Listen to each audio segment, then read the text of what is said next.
Good morning class 7। तो आज हम हमारा नया चैप्टर शुरू करने जा रहे हैं जिसका नाम है क्वालिटी। क्वालिटी क्या मतलब होता है? खूबियां। क्वालिटी मतलब खूबियां। ठीक है, तो चलिए आज हम हमारा we are going to start our new chapter that is quality.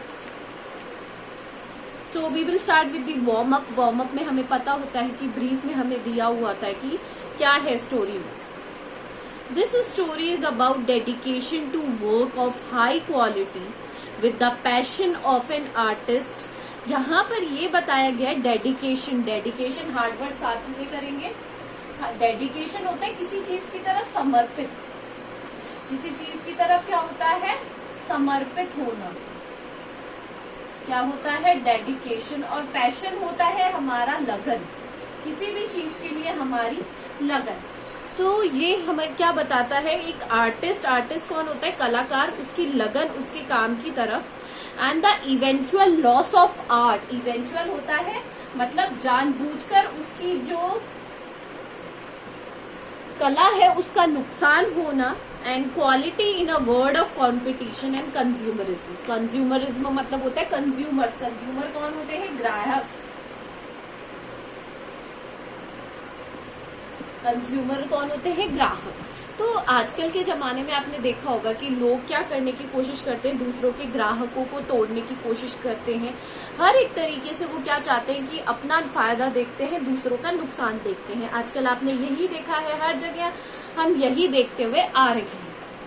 Can a shoe maker be an artist? Shoe maker कौन होता है? जूते बनाने वाला, है ना। शू मेकर जूते ठीक करने वाला नहीं, जूते बनाने वाला भी एक तरीके का कलाकार हो सकता है। Yes, if he has same skill and pride in his trade as an any artist. हाँ, हो सकता है अगर वो और किसी तरीके से अपना जो गर्व है, मतलब अपना जो काम है, उससे एक अच्छी पहचान दिला पाए तो ऐसा पॉसिबल है।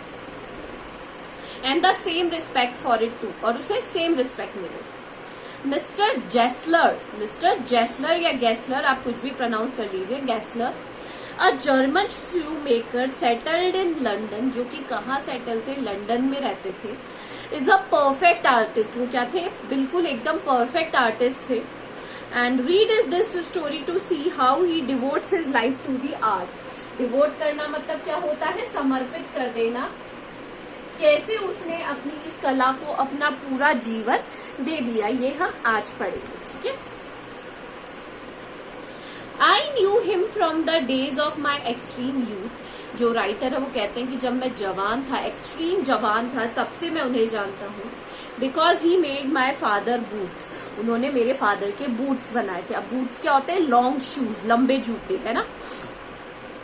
He lived with his elder brother in his shop. वो अपने भाई के साथ अपनी दुकान में ही रहते थे। Which was in a small by street of fashionable part of London. जो कि क्या कहा जाता था? लंदन का सबसे फैशनेबल पार्ट था, कि जहां पर सिर्फ फैशन ही फैशन है और इसके अलावा कुछ है ही नहीं, है ना। The shop had a certain quite distinction. अब डिस्टिंक्शन क्या होता है? अलग थी।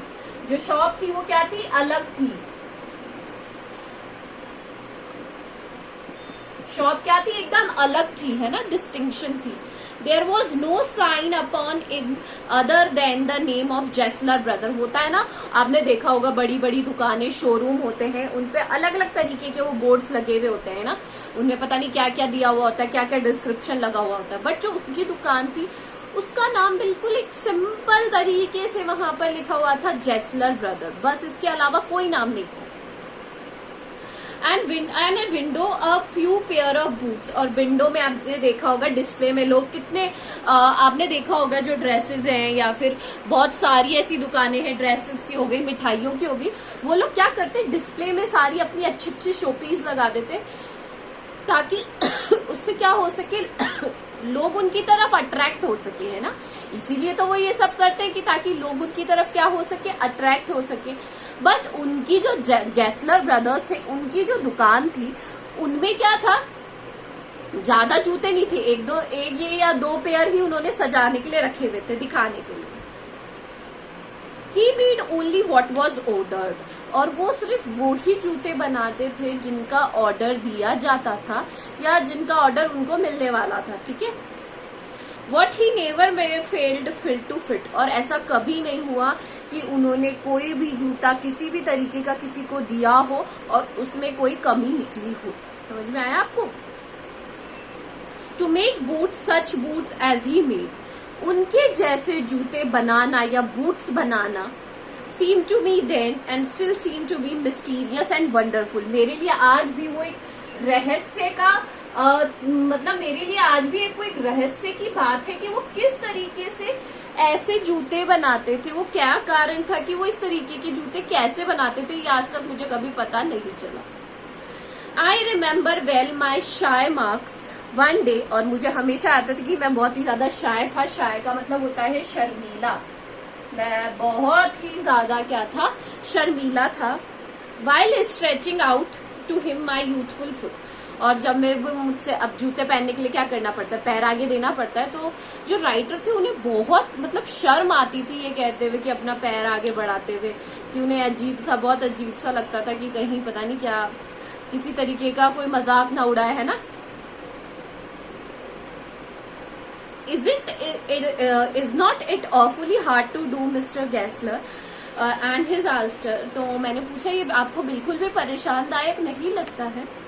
And his answer given with a sudden smile, और उनके मुंह पे एक सडन सी अचानक से स्माइल आ जाती है। And he said out of the redness of his beard I'd an ardent मतलब आर्टिस्ट, यहाँ पे लिखा हुआ है कि I am an artist, मैं क्या हूँ, एक आर्टिस्ट हूँ, है ना।